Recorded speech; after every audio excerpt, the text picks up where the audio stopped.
Bonjour, dans cet exercice, nous allons étudier les écarts budgétaires. Alors, on va étudier en particulier le cas WAF Sandwich, dont voici le sujet qui nous est donné. WAF Sandwich est une petite entreprise qui propose aux chalands d'un quartier urbain particulièrement animé une solution de restauration légère et rapide. Sa carte est notamment composée de formules de sandwich très appréciées pour leur caractère économique et pour la qualité des ingrédients utilisés. Les sandwichs sont préparés en magasin au jour le jour. Deux types de sandwichs sont particulièrement appréciés par la clientèle. Le sandwich jambon complet comprenant une tranche de jambon blanc, 3 rondelles de tomates, 2 feuilles de salade Batavia et une tranche d'emmental. Et le sandwich basque composé de 2 tranches de jambon de Bayonne, du poivron, des olives noires et des feuilles de roquette. Bon, ici on n'est pas là pour porter un regard sur la recette et son bien fondé, mais bien pour faire de la gestion. Pour fidéliser la clientèle, un système de carte à points a été mis en place. Ceci permet aux clients réguliers de bénéficier de 50% de réduction sur leur 10e sandwich acheté. De ce fait, les recettes pour chaque type de sandwich ne sont pas strictement proportionnelles au nombre d'unités vendues. Après quelques trimestres perturbés par les restrictions sanitaires en tout genre et impactés par de nouvelles habitudes de consommation, le gérant de l'enseigne souhaite faire le point sur ses écarts budgétaires. Il dispose ainsi des informations suivantes concernant le dernier semestre écoulé. Et donc on nous donne ici à droite des chiffres concernant les productions de sandwich, donc avec leur charge directe. Donc le sandwich jambon complet. Et on voit que ici on a sur la gauche des chiffres qui concernent des charges réelles, donc celles qui ont été réellement constatées, et puis à droite ici un budget flexible. Alors on pourrait peut-être commencer par redire ce que c'est que le budget flexible. En fait, le budget flexible correspond à un budget qui a été construit sur la base de coûts standards, c'est-à-dire des coûts unitaires souvent historiques, plus ou moins ajustés pour tenir compte d'une projection, notamment en raison de l'inflation, et puis sur la base de quantité, donc des projections de quantité là aussi. Donc il s'agit bien d'un budget qui va être prévisionnel. Et donc on va chercher à comparer ce budget prévisionnel avec les charges réelles réellement constatées. Donc à la fois pour le sandwich jambon complet et puis pour le sandwich jambon basque. Alors, si on descend un petit peu, on voit qu'on nous demande ici de calculer le prix unitaire, le coût de revient unitaire à la fois pour le jambon complet en budget prévisionnel et en budget standard, en budget réel, pardon. Alors, pour calculer notre prix unitaire ici, sur les charges réellement constatées en charge directe, sur notre jambon complet, je vais détailler ici d'ailleurs que le jambon complet, puisqu'après c'est toujours les mêmes calculs.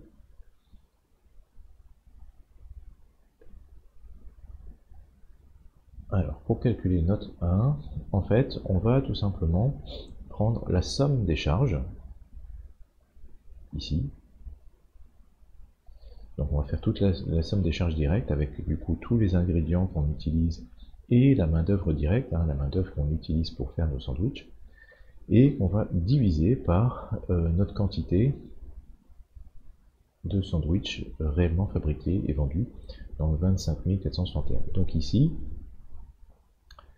25 000 divisé par 25 461, et notre somme totale de charges directes, elle est de 107 435.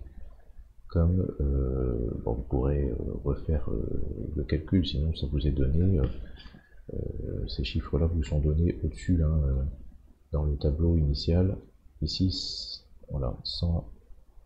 J'ai dit quoi, 100, hop là, je suis pas sur le bon. 107 435 ici, voilà.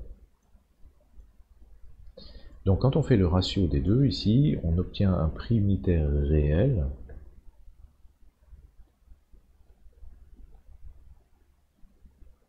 qui est de 4,22 € par sandwich. Ça c'est bien un prix par sandwich.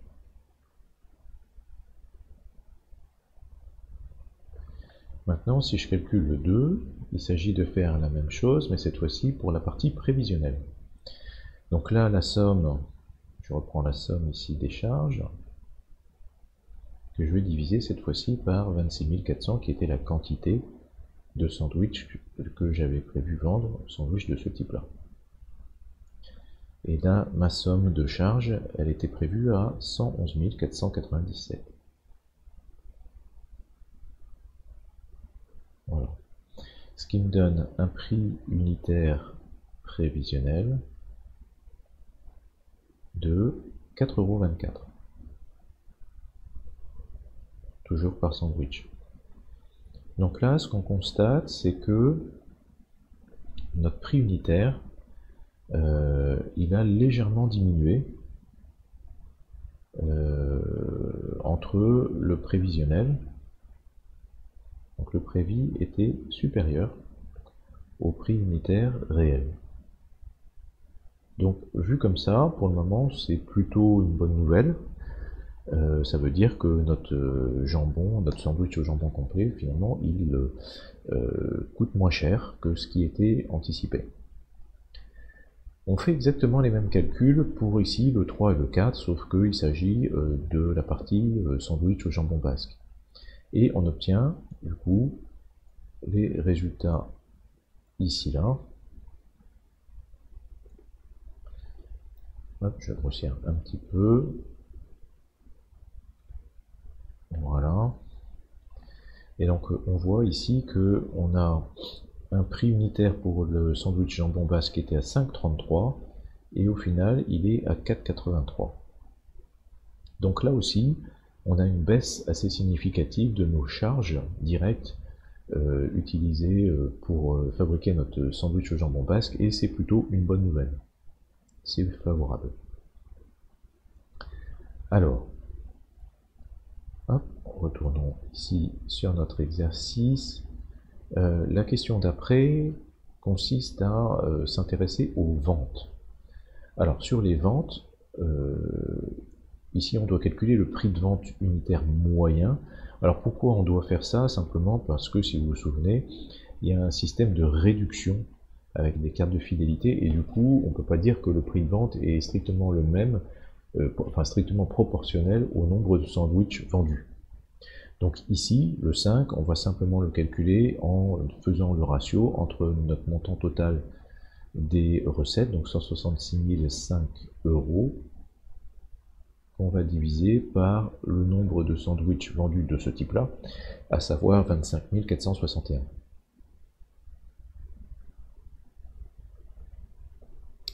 Ce qui nous donne un prix de vente réel de 6,52 €.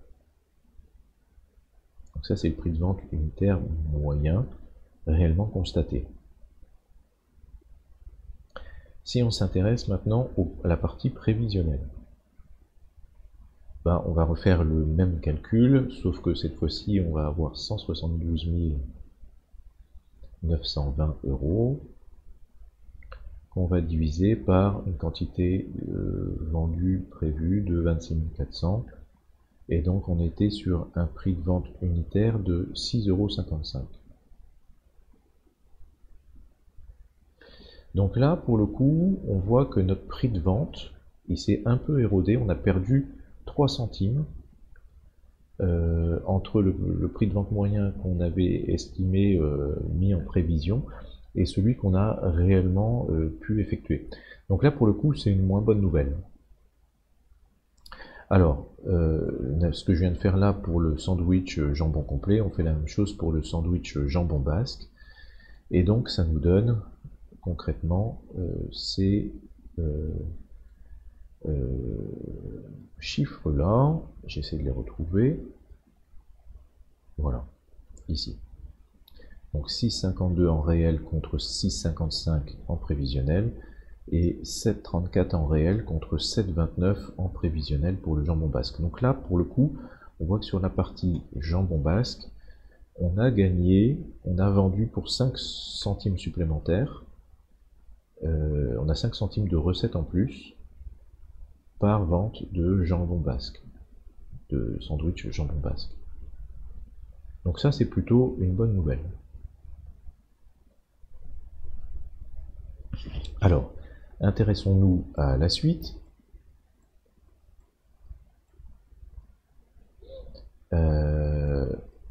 Et ici, on nous demande de calculer du coup des marges unitaires. Alors la marge unitaire, ça va tout simplement être, je vais noter quand même ici, donc ici on parle bien de marge brute, hein.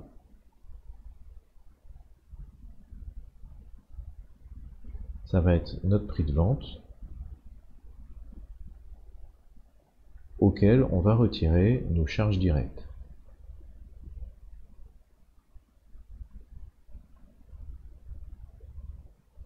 Voilà.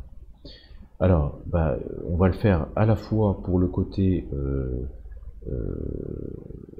réel, constaté. Donc là aussi, je vais reprendre les chiffres précédents, hein. Donc le 1, on avait trouvé en prix de vente unitaire, précédemment on avait trouvé 6,52. 6,52 euros. Là, on va associer le coût de la charge directe unitaire réelle qu'on avait calculé pour le sandwich jambon complet, qu'on avait trouvé au tout début à 4,22 €.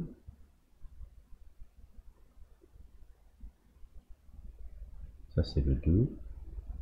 Hop, non, c'est comme ça. Et donc, la marge, le 3, ça va être tout simplement le 1 moins le 2. Ce qui nous donne une marge brute réelle de 2,30 €. Donc ça, c'est notre marge brute réelle. Si maintenant on s'intéresse au prévisionnel, je regarde ici que le jambon complet encore une fois, hein.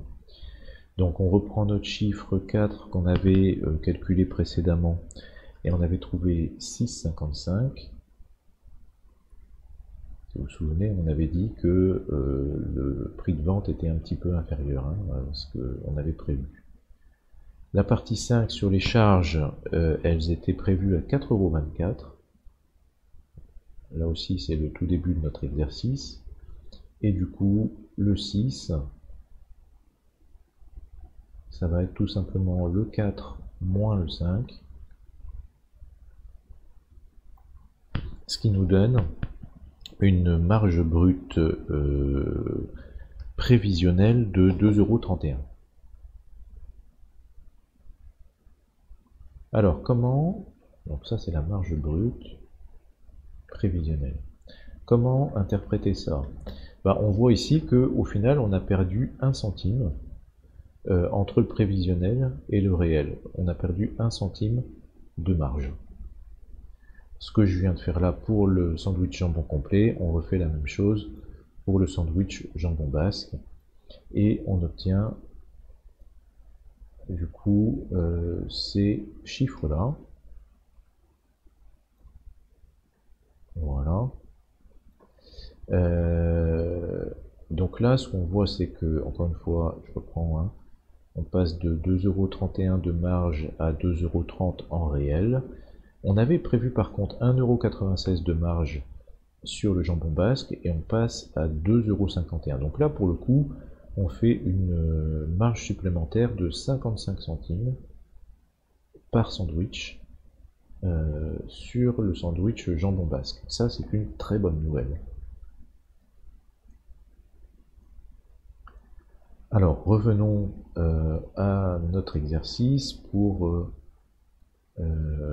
les questions suivantes. Donc là, il s'agit de calculer c'est vraiment le cœur du sujet, le cœur de l'exercice, de calculer les écarts. Je vous ai mis en ligne des vidéos sur une sur les écarts sur quantité et une autre sur les écarts sur prix. Je vous redonne tout de même ici les formules qu'on va utiliser. Donc, écart sur quantité, ça va être en fait la quantité réelle moins la quantité prévisionnelle qu'on va multiplier par le prix prévisionnel. Et l'écart sur prix,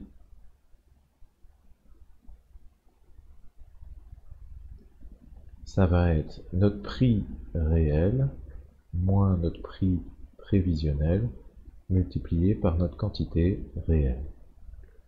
L'écart global, pour sa part, c'est tout simplement l'écart sur quantité plus l'écart sur prix.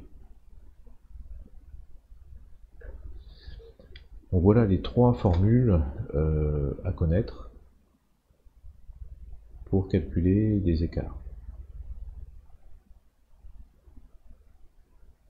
Bon, elles sont assez simples en fait à retenir, hein. C'est toujours du réel moins du prévisionnel. Si c'est un écart sur quantité, on fait une différence sur les quantités. Si c'est un écart sur prix, on fait une différence sur les prix. Et la seule chose véritablement à retenir, c'est la fin, on va dire, avec prix prévisionnel ici et quantité réelle là. Voilà. Et quant à l'écart global, bon, là je pense qu'on est sur quelque chose de très simple. Alors, si on calcule pour le jambon blanc, notre petit 1, l'écart sur quantité,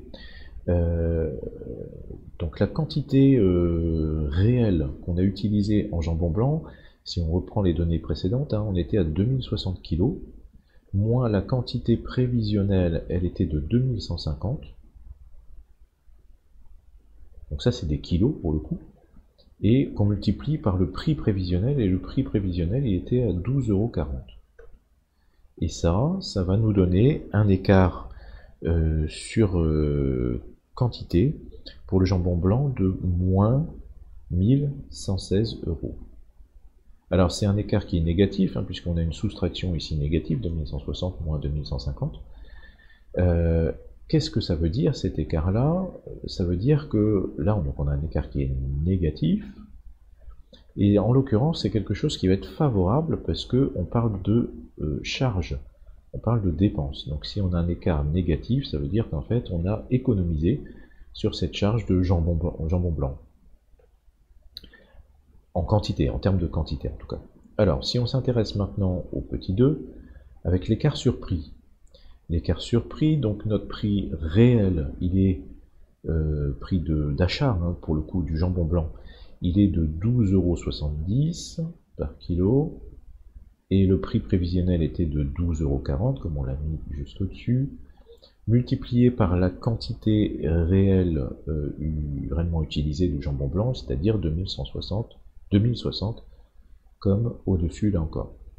Et donc ça nous donne un écart sur prix qui vaut plus 618 €.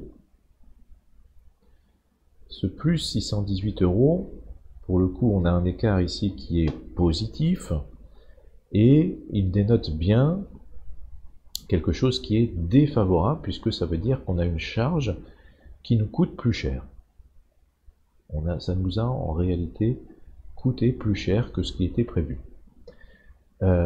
Et ce surcoût sur le jambon blanc, là pour le coup c'est la partie qui est imputable à la dérive des prix unitaires au kilo sur le jambon blanc. Puisqu'on a un jambon blanc qui est passé de 12,40 € en prix prévisionnel à 12,70 € en prix réel. Et donc notre 3, notre écart global, ça va être tout simplement la somme des deux, 1 plus 2.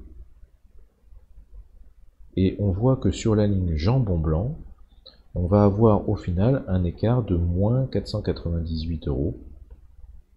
Donc ça veut dire que ça reste un écart qui est favorable, puisque négatif, et donc ça fait diminuer nos charges. Mais en fait, on voit que quand on gratte un petit peu dans le détail, cet écart favorable est largement dû au fait qu'on a économisé en quantité de jambon blanc utilisé, parce que si on avait uniquement laissé faire la partie prix, là pour le coup ça nous aurait coûté plus cher et on aurait eu un écart défavorable. Alors ce que je viens de faire ici pour le jambon blanc, eh bien on fait la même chose sur l'ensemble des ingrédients ici pour le sandwich au jambon complet et pour la main d'œuvre directe. Et naturellement, à la fin, on va pouvoir faire une somme, puisqu'on a des euros partout, on va pouvoir faire la somme des écarts sur quantité, la somme des écarts sur prix, et puis calculer du coup l'écart global.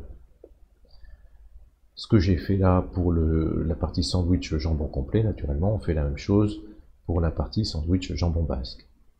Et on obtient au final ces résultats que je vous montre à présent, ici là. Alors, intéressons-nous déjà à la partie jambon complet. Qu'est-ce qu'on observe? Donc, on a dit, on a fait une petite économie ici sur le jambon blanc au final. On voit qu'en fait, on fait surtout une grosse économie ici, un gros chiffre négatif, sur la partie main-d'œuvre directe. Et là, pour le coup, c'est quelque chose qui est très favorable. Ça veut dire qu'on a fait une grosse économie sur la partie main-d'œuvre.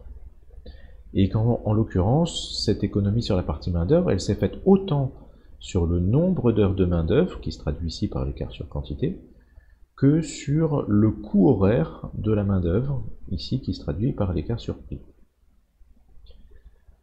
Si on lit toujours ligne par ligne, le deuxième plus gros poste où on a fait des économies, c'est les mentales.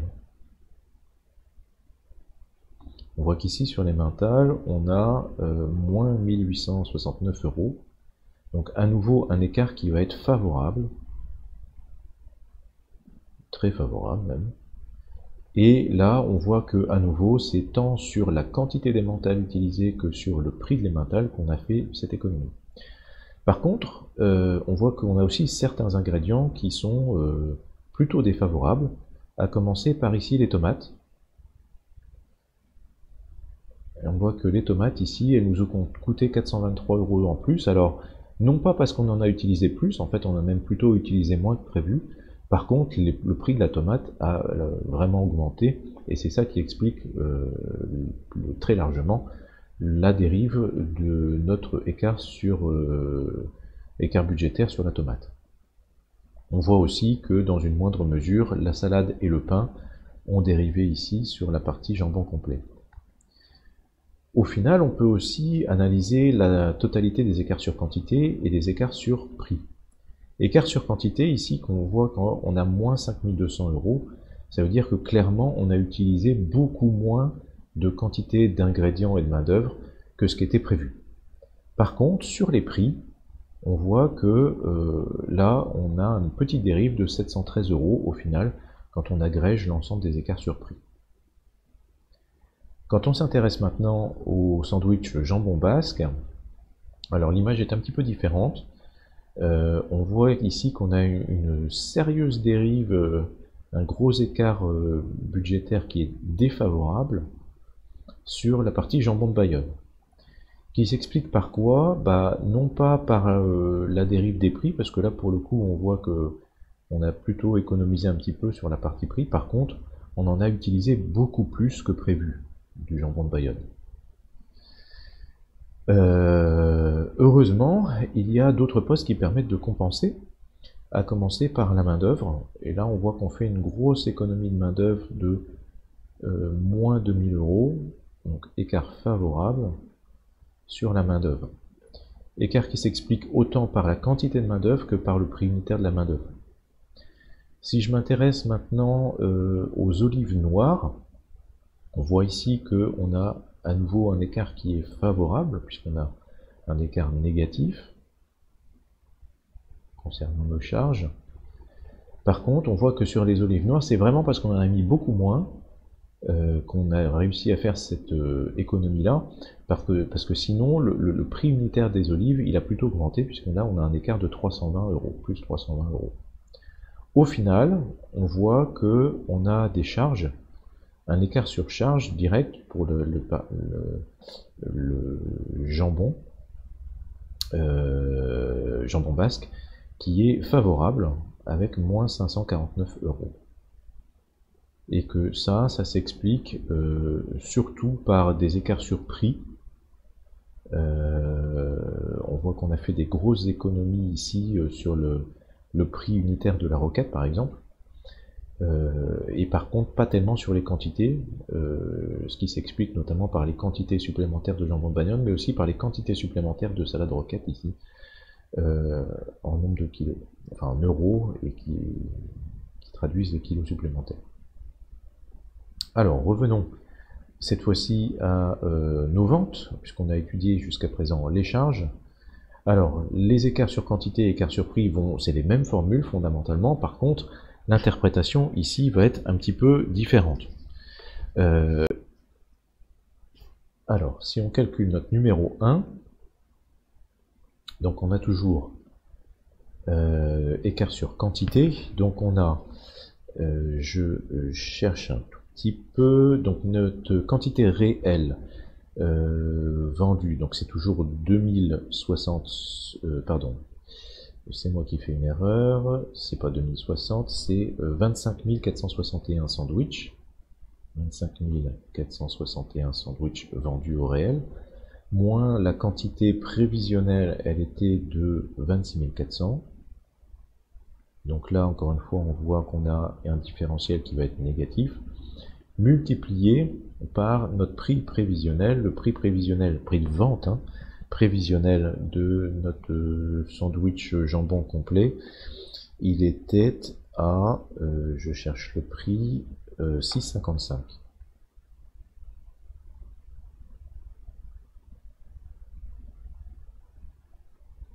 6,55 €. Donc ce qui nous donne ici un écart sur quantité, sur l'aspect vente, qui va être négatif de moins 6150 €. Alors comment interpréter ça? Là on a un chiffre qui est négatif, mais comme il s'agit des ventes, c'est bien quelque chose qui est défavorable. Tout ce qui va augmenter les ventes va être favorable au résultat, tout ce qui va les diminuer va être défavorable au résultat. Donc ici, on a bien quelque chose qui est défavorable. Passons au numéro 2. Donc un écart sur prix, le prix réel de vente de notre sandwich jambon complet, il est de 6,52, là où notre prix prévisionnel était de 6,55. Multiplié par notre quantité réellement vendue, à savoir 25 461 sandwich. Et donc là, ça nous donne un écart sur prix de moins 763 €, pour être précis. À nouveau, on a un écart sur prix qui est négatif et comme il s'agit des ventes, c'est un écart négatif et défavorable.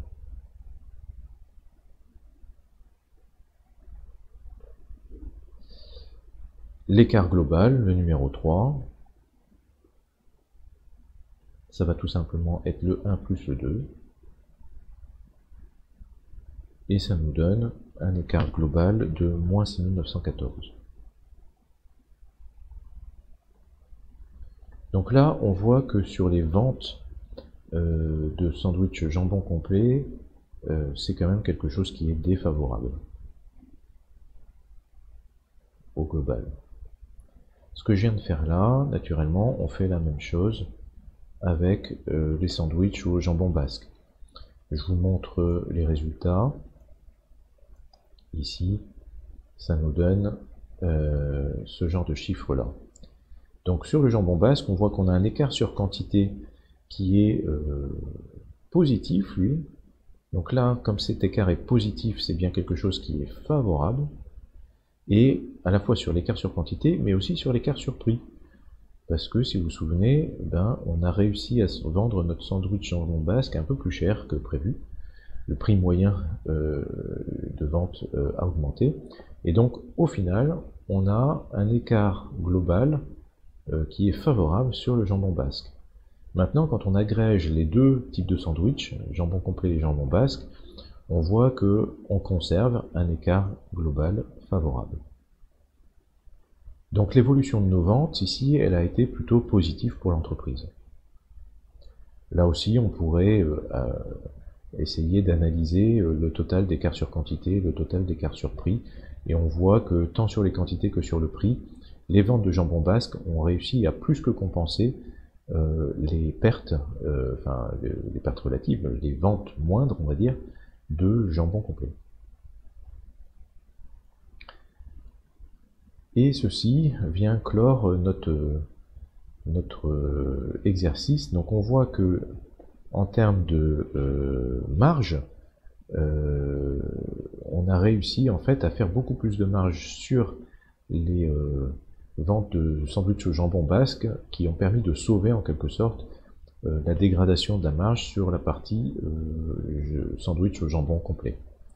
Voilà, j'espère que ça éclaire plus précisément ces notions d'écart sur quantité, d'écart sur prix et d'écart global.